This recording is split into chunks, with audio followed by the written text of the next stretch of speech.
सबसे पहले हम देखेंगे अपने बायोलॉजी के एमसीक्यू क्वेश्चन को। तो आइए चलिए स्टार्ट करते हैं अपने बायोलॉजी के एमसीक्यू क्वेश्चन से। ठीक है, तो बायोलॉजी का जो सबसे पहला एमसीक्यू क्वेश्चन है, which region does the RNA polymerase bind to initiate transcription in prokaryotes. यानी कि प्रोकैरियोट में ट्रांसक्रिप्शन शुरू करने के लिए आरएनए पॉलीमरेज किस क्षेत्र से जुड़ता है?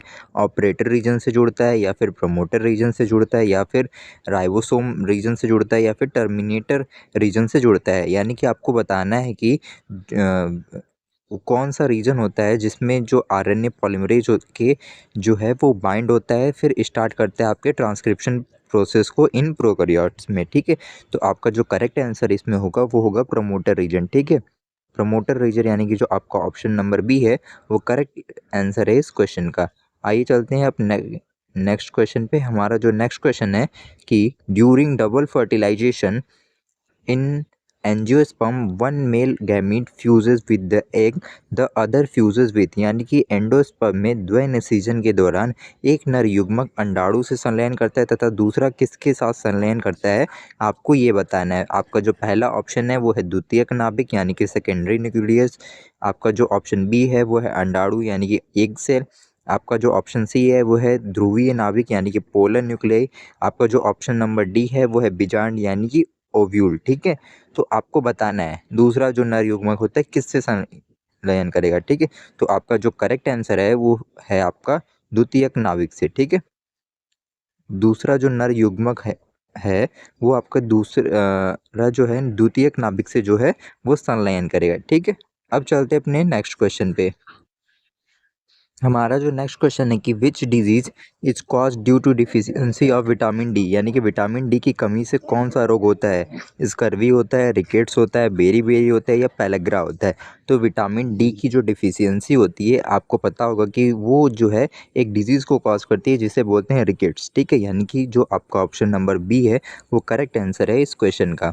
आइए चलते हैं अपने नेक्स्ट क्वेश्चन पे। हमारा जो नेक्स्ट क्वेश्चन है कि which of the following is a feature of की स्ट्रेंजेस ऑर्गेनिज्म। यानी कि निम्न में से कौन सा एक रणनीतिक जीवों की विशेषता है? उच्च प्रजनन दर यानी कि हाई रिप्रोडक्टिव रेट, या फिर छोटी आयु यानी कि शॉर्ट लाइफ स्पैन, या फिर न्यूनतम माता पिता देखभाल यानी कि लो पेरेंटल केयर, या फिर आपका ऑप्शन नंबर डी है लंबी आयु और अधिक माता पिता की देखभाल यानी कि long life span and high parental care. तो आपको ये बताना है कि के स्ट्रेंथिस जो ऑर्गेनिजम्स होते हैं उनका फीचर क्या है। तो उनका जो फीचर होता है वो आपका जो ऑप्शन नंबर डी है यानी कि लंबी आयु और अधिक माता पिता देखभाल जो है ये करेक्ट आंसर है आपके इस क्वेश्चन का। ठीक है, तो आइए चलते अपने नेक्स्ट क्वेश्चन पे। हमारा जो नेक्स्ट क्वेश्चन है कि what is the main cause of ozone layer depletion. यानी कि ओजोन परत के क्षरण का मुख्य कारण क्या है? कार्बन डाइऑक्साइड का उत्सर्जन, क्लोरोफ्लोरोकार्बन, या फिर मीथेन गैस, या फिर नाइट्रोजन ऑक्साइड। ठीक है, तो आपको बताना है कि ये जो ओजोन लेयर का जो क्षरण हो रहा है या डिप्लीशन हो रहा है उसका रीजन क्या है। तो उसका जो रीजन है वो है आपका क्लोरोफ्लोरोकार्बन यानी कि CFCs। ठीक है, यानी कि जो आपका ऑप्शन नंबर बी है वो करेक्ट आंसर है इस क्वेश्चन का। अब चलते हैं अपने नेक्स्ट क्वेश्चन पे। हमारा जो नेक्स्ट क्वेश्चन है कि which of the following is a permanent method of contraception in males. यानी कि निम्नलिखित में से पुरुषों में स्थायी गर्भ निरोधक विधि कौन सी है? नसबंदी यानी वेसेक्टोमी, गर्भ निरोधक गोली यानी कंट्रासेप्टिव पिल्स, या फिर निरोध यानी कॉन्डम्स, या फिर आपका ऑप्शन नंबर डी अंतर्गर्भाशयी उपकरण यानी कि IUDs। ठीक है, तो आपको परमानेंट मेथड बताना है कंट्रासेप्टिव्स का मेल्स में। ठीक है, तो परमानेंट जो मेथड होता है कंट्रासेप्टिव मेथड्स का मेल्स में वो आपका होता है वेसेक्टोमी। ठीक है, वेसेक्टोमी यानी कि गर्भ निरोधक जो विधि होती है वो होती है नसबंदी, परमानेंट यानी कि स्थायी मेल्स में। ठीक है, अब चलते हैं अपने नेक्स्ट क्वेश्चन पे। हमारा जो नेक्स्ट क्वेश्चन है कि which of the following evidence supports Darwin theory of natural selection. यानी कि निम्नलिखित में से कौन सा प्रमाण डार्विन के प्राकृतिक वर्ण सिद्धांत का समर्थन करता है? भ्रूण विज्ञान, जैव रसायन, जीवाश्म अभिलेख, या फिर सभी? तो आपका जो करेक्ट आंसर है वो है ऑल ऑफ एबव। ठीक है, ऑल ऑफ एबव। अब चलते अपने नेक्स्ट क्वेश्चन पे। हमारा जो नेक्स्ट क्वेश्चन है कि which enzyme is use to join DNA fragment. यानी कि आपको बताना है किस एंजाइम का जो है यूज़ किया जाता है DNA फ्रेगमेंट्स को ज्वाइन करने के लिए या फिर DNA के खंडों को जोड़ने के लिए। आपका ऑप्शन पहला है डीएनए पॉलीमरेज, फिर रिस्ट्रिक्शन एंजाइम, डीएनए लाइगेज या ट्रांसपोसेज। ठीक है, तो आपका जो करेक्ट आंसर है वो है डीएनए लाइगेज। ठीक है, डीएनए लाइगेज का यूज़ किया जाता है आपके डीएनए लाइगेज जो होता है एक एंजाइम होता है जिसका यूज़ किया जाता है डीएनए के फ्रैगमेंट्स को जोड़ने के लिए, ज्वाइन करने के लिए। अब चलते हैं अपने नेक्स्ट क्वेश्चन पे। हमारा जो नेक्स्ट क्वेश्चन है, the pyramid of energy is always, यानी कि ऊर्जा का पिरामिड हमेशा होता है उल्टा यानी कि इन्वर्टेड, सीधा यानी कि अपराइट, असंतुलित यानी कि अनस्टेबल, या फिर गोल यानी कि सिलेंड्रिकल। तो आपका जो करेक्ट आंसर है वो है अपराइट। ठीक है, क्या होता है? अपराइट यानी कि सीधा होता है। अब चलते हैं अपने नेक्स्ट क्वेश्चन पे। हमारा जो नेक्स्ट क्वेश्चन है, BT cotton is resistant to which type of pest, यानी कि बीटी कपास किस प्रकार की कीट के प्रति प्रतिरोधी होती है। ठीक है, तो आपका पहला जो ऑप्शन है वो है सैप सकिंग इंसेक्ट यानी कि रस चूसने वाले कीटों के प्रति, या फिर फफूंदी यानी फंगी के प्रति, या फिर कवक यानी कि मोल्ड्स के प्रति, या फिर बॉल वॉर्म के प्रति। तो आपका जो करेक्ट आंसर है वो है बॉल वॉर्म यानी कि इल्ली के प्रति। ठीक है, अब चलते हैं अपने नेक्स्ट क्वेश्चन पे। हमारा जो नेक्स्ट क्वेश्चन है वो है केमिस्ट्री के एमसीक्यू क्वेश्चन। तो आइए चलिए स्टार्ट करते हैं अपने केमिस्ट्री के एमसीक्यू क्वेश्चन से।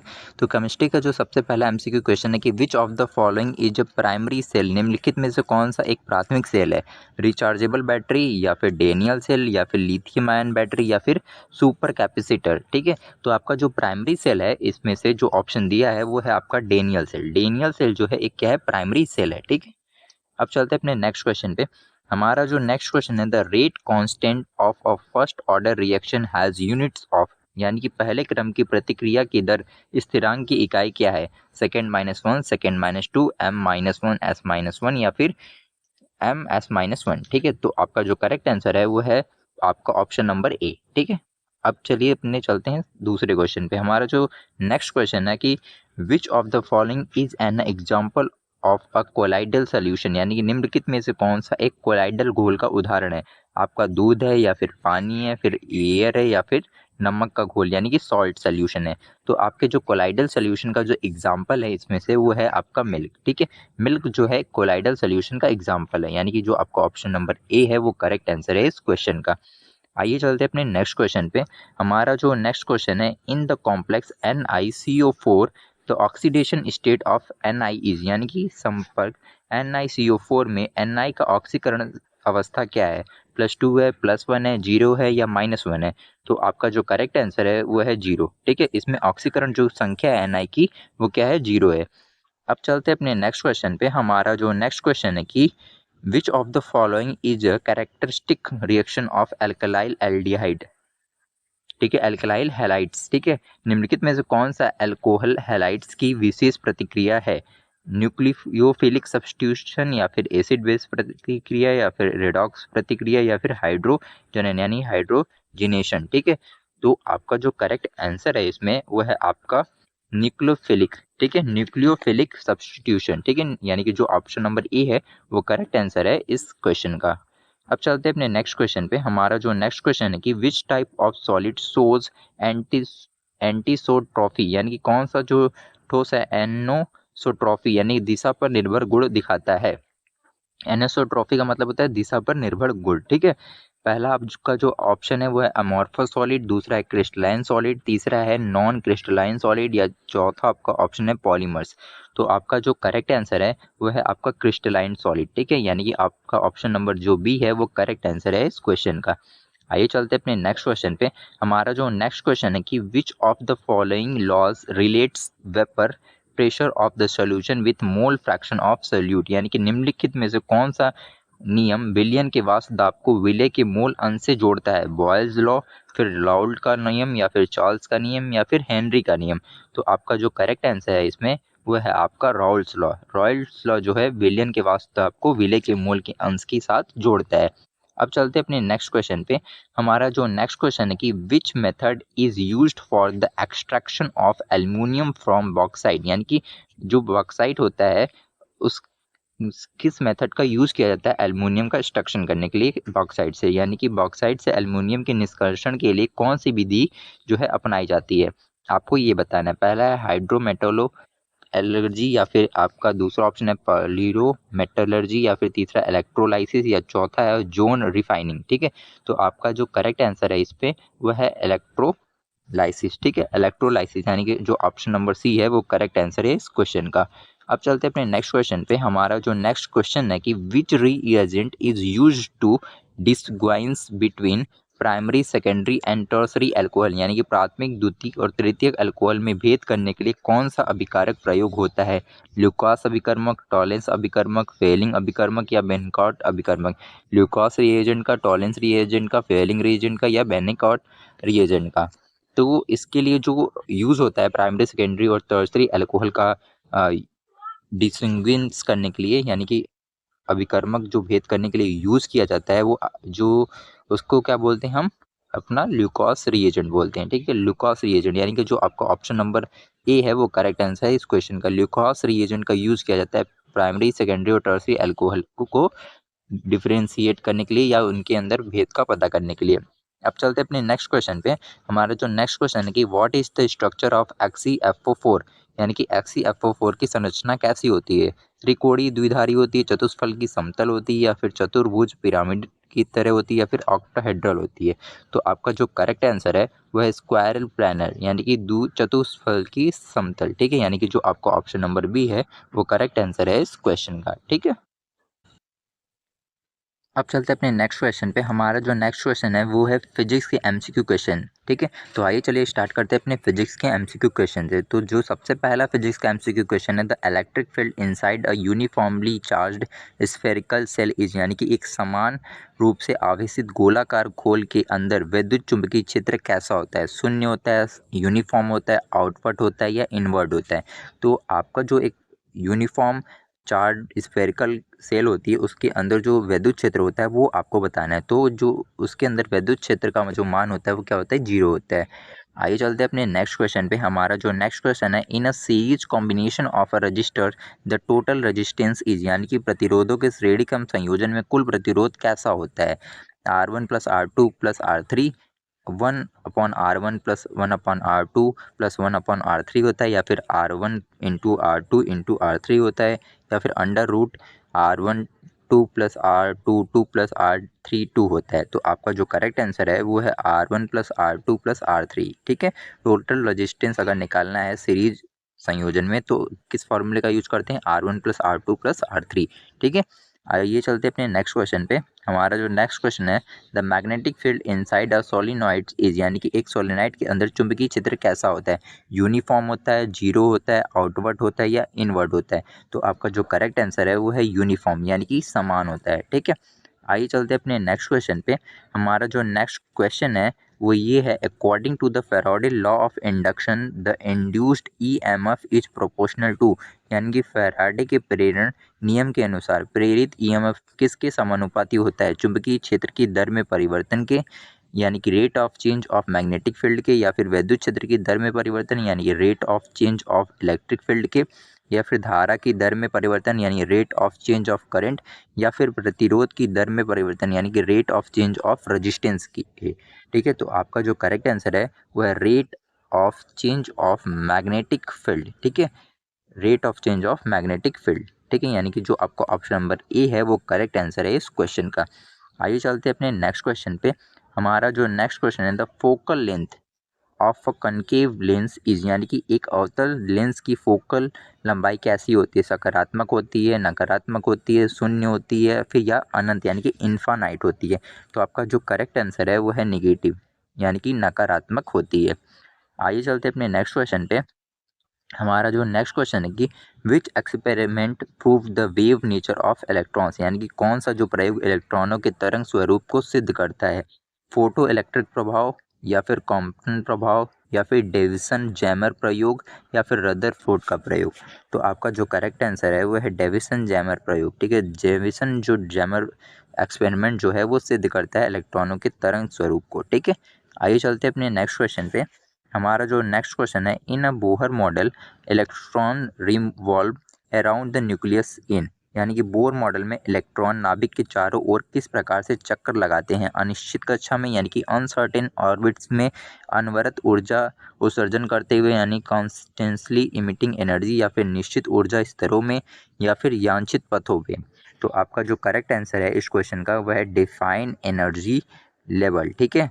आपका ऑप्शन नंबर सी जो है ये करेक्ट आंसर है आपके क्वेश्चन का। आइए चलते हैं अपने नेक्स्ट क्वेश्चन पे। हमारा जो नेक्स्ट क्वेश्चन है, the mass defect in a nucleus is due to, यानी कि नाभिक में द्रव्यमान दोष किस कारण होता है? इलेक्ट्रॉनों की उपस्थिति के कारण, यानी कि प्रेजेंस ऑफ इलेक्ट्रॉन, या फिर न्यूक्लियनों की बंधन ऊर्जा यानी बाइंडिंग एनर्जी ऑफ न्यूक्लियॉन्स के कारण, या फिर न्यूट्रॉनों की अधिकता यानी कि एक्सेस ऑफ न्यूट्रॉन्स के कारण, या फिर न्यूक्लियनों की गति यानी कि मोशन ऑफ न्यूक्लियॉन्स के कारण। ठीक है, तो आपका जो करेक्ट आंसर है इसमें है बाइंडिंग एनर्जी ऑफ न्यूक्लियॉन्स। ठीक है, यानी कि जो आपका ऑप्शन नंबर बी है वो करेक्ट आंसर है इस क्वेश्चन का। आइए चलते हैं अपने नेक्स्ट क्वेश्चन पे। हमारा जो नेक्स्ट क्वेश्चन है, in a P type semiconductor the majority charge carries are, यानी कि पी प्रकार अर्धचालक में मुख्य या प्रमुख आवेश वाहक कौन होते हैं? इलेक्ट्रॉन्स होते हैं, होल्स होते हैं, प्रोटॉन्स होते हैं, या फिर न्यूट्रॉन्स होते हैं? तो आपका जो करेक्ट आंसर है वो है आपका होल्स। ठीक है, यानी कि जो आपका ऑप्शन नंबर बी है वो करेक्ट आंसर है इस क्वेश्चन का। आइए चलते हैं अपने नेक्स्ट क्वेश्चन पे। हमारा जो नेक्स्ट क्वेश्चन है कि which phenomena show the wave nature of light, यानी कि कौन सा प्रकाश तरंग के स्वरूप को कौन सी जो घटना होती है वो सिद्ध करती है? परावर्तन यानी रिफ्लेक्शन, या फिर अपवर्तन यानी रिफ्रैक्शन, विवर्तन डिफ्रैक्शन, या फिर आपका जो है प्रकाशीय घनत्व यानी कि ऑप्टिकल डेंसिटी? तो आपका जो करेक्ट आंसर है वो है विवर्तन। ठीक है, यानी कि डिफ्रैक्शन जो है वो बताता है वेव नेचर ऑफ लाइट को, यानी कि जो आपका ऑप्शन नंबर सी है वो करेक्ट आंसर है आपके क्वेश्चन का। आइए चलते हैं अपने नेक्स्ट क्वेश्चन पे। हमारा जो नेक्स्ट क्वेश्चन है वो है आपका इंग्लिश के एमसीक्यू क्वेश्चन। तो आइए चलिए स्टार्ट करते हैं अपने इंग्लिश के एमसीक्यू क्वेश्चन को। तो जो सबसे पहला जो इंग्लिश का एमसीक्यू क्वेश्चन है, choose the correct form of the verb. आपको correct form of the verb choose करना है जो सेंटेंस है उसके लिए। The patient along with her relatives dash waiting outside, इसमें क्या फिल होगा? कौन सा जो करेक्ट फॉर्म है वर्ब का यहाँ पे यूज होगा? आर होगा, इज होगा, वर होगा, या बी होगा? तो यहाँ आपका जो फिल होगा वो होगा इज, यानी कि ऑप्शन नंबर जो बी है वो। ठीक है, the patient along with her relatives is waiting outside. ठीक है, आइए चलते हैं अपने नेक्स्ट क्वेश्चन पे। हमारा जो नेक्स्ट क्वेश्चन है, identify the correctly punctuated sentence. आपको आइडेंटिफाई करना है करेक्टली पंचुएटेड सेंटेंस में ये जो चार ऑप्शन दिए हुए हैं उसमें से। ठीक है, तो इसमें जो करेक्टली पंचुएटेड जो सेंटेंस है वो है आपका option number B. The doctor said dash double inverted comma में take your medicine double inverted comma close, और क्या होगा? Full stop. ठीक है, ये जो है करेक्टली पंचुएटेड सेंटेंस है। आइए चलते हैं अपने नेक्स्ट क्वेश्चन पे। हमारा जो नेक्स्ट क्वेश्चन है, choose the correct passive form. आपको करेक्ट पैसिव फॉर्म को चूज करना है। They will conduct the examination next week, ये जो सेंटेंस दिया है इसकी करेक्ट पैसिव वॉइस आपको बतानी है। तो इसका जो करेक्ट पैसिव वॉइस होगा, the examination will be conducted by them next week. ये जो सेंटेंस है इसका करेक्ट पैसिव फॉर्म है आपके क्वेश्चन का, यानी कि ऑप्शन नंबर जो ई है वो करेक्ट आंसर है आपके क्वेश्चन का। आइए चलते अपने नेक्स्ट क्वेश्चन पे। हमारा जो नेक्स्ट क्वेश्चन है, filling the blanks with the correct article. ठीक है, आपको करेक्ट आर्टिकल जो है ये इन फिलिंग द ब्लैंक्स में फिल करना है। She want to become nurse, यहाँ पे क्या फिल होगा? ए होगा, एन होगा, द होगा, या फिर नो आर्टिकल यूज होगा? तो आपका जो करेक्ट आंसर यहाँ पे फिल होगा वो होगा एन। ठीक है, she wants to become an nurse. ठीक है, एन नर्स होगा। ठीक है, एन अर्निंग, एन नर्स होगा। She wants to become an nurse. आइए चलते हैं अपने नेक्स्ट क्वेश्चन पे। हमारा जो नेक्स्ट क्वेश्चन है, choose the correct reported speech. आपको करेक्ट रिपोर्टेड स्पीच को चूज करना है। He said I am preparing for the examination, इस सेंटेंस के लिए आपको करेक्ट रिपोर्टेड स्पीच को सेलेक्ट करना है जो आपके ऑप्शन दिए गए हैं इन चारों में से। ठीक है, तो आपका जो करेक्ट आंसर होगा वो होगा आपका option number B. He said that he was preparing for the exam. ठीक है, फॉर द एग्जाम, ये जो सेंटेंस है वो करेक्ट रिपोर्टेड स्पीच है आपके। ये जो क्वेश्चन दिया था, he said I am preparing for the exam के लिए। ठीक है, आइए चलते हैं अपने नेक्स्ट क्वेश्चन पे। हमारा जो नेक्स्ट क्वेश्चन है, चूज द करेक्ट प्रीपोजिशन। आपको करेक्ट प्रीपोजिशन को अब चूज करना है। सी इज एलर्जिक डैश पेंसिलिन, यानी कि यहाँ पे कौन सा जो प्रीपोजिशन है वो यूज होगा? टू होगा, विथ होगा, एट होगा, या भाई होगा? ठीक है, तो यहाँ पे जो आपका करेक्ट प्रीपोजिशन यूज होगा वो होगा टू। ठीक है, सी इज एलर्जी टू पेंसिलिन। ठीक है, आइए चलते हैं अपने नेक्स्ट क्वेश्चन पे। हमारा जो नेक्स्ट क्वेश्चन है, आइडेंटिफाई द करेक्ट सेंटेंस। आपको जो ये सेंटेंस दिया गया है, ये चार ऑप्शन दिए गए हैं, इसमें से जो सेंटेंस करेक्ट है उसे आइडेंटिफाई करना है। ठीक है, तो इसमें से जो आपका करेक्ट सेंटेंस दिया गया है वो है आपका option number C, neither the doctor nor the nurse was present. ठीक है, आइए चलते हैं अपने नेक्स्ट क्वेश्चन पे। हमारा जो नेक्स्ट क्वेश्चन है, चूज द करेक्ट कंजक्शन। अब आपको जो है करेक्ट कंजक्शन को चूज करना है, ठीक है। ये जो सेंटेंस दिया हुआ है इस सेंटेंस में, ठीक है, he stayed at home dash he was not feeling well. यहाँ पे जो गैप फीलिंग द ब्लैंक्स दिया हुआ है, यहाँ पे जो है कौन सा कंजक्शन जो है वो फिल होगा, और होगा, बिकॉज होगा, बट होगा, या ऑल्दो होगा, ठीक है। तो यहाँ पे आपका जो करेक्ट ऑप्शन फील होगा वो होगा बिकॉज, ठीक है। He stay at home because he was not feeling well, ठीक। चलते अपने नेक्स्ट क्वेश्चन पे। हमारा जो नेक्स्ट क्वेश्चन है कि चूज द करेक्ट टेंस। आपको करेक्ट टेंस को चूज करना है। By the next year C dash her degree. यहाँ पे जो है क्या फिल होगा, करेक्ट टेंस कौन सा फिल होगा, कंप्लीट्स होगा, विल हैव कंप्लीटेड होगा, या फिर विल कंप्लीटेड होगा, या फिर हैज़ कंप्लीटेड होगा। इस सेंटेंस के अकॉर्डिंग आपको चूज करना है। तो यहाँ पे आपको जो फिल होगा वो होगा विल हैव कंप्लीटेड, ठीक है। यानी कि जो आपका ऑप्शन नंबर बी है वो सही आंसर है इस क्वेश्चन का। अगर आपको हमारी वीडियो पसंद आई हो तो हमारे वीडियो को लाइक और हमारे चैनल को सब्सक्राइब कर ले। साथ ही साथ हमारे साथ ऐसे ही जुड़े रहें जिससे आप जो है अपने एग्ज़ाम की जो है अच्छे से प्रिपरेशन कर सकें। साथ ही साथ आपको जो इसका जो पीडीएफ है वो टेलीग्राम पे मिल जाएगा, जिसकी जो लिंक है वो आपको डिस्क्रिप्शन में मिल जाएगी। आप जाके वहाँ से इस पीडीएफ को डाउनलोड कर सकें, ठीक है। Thank you.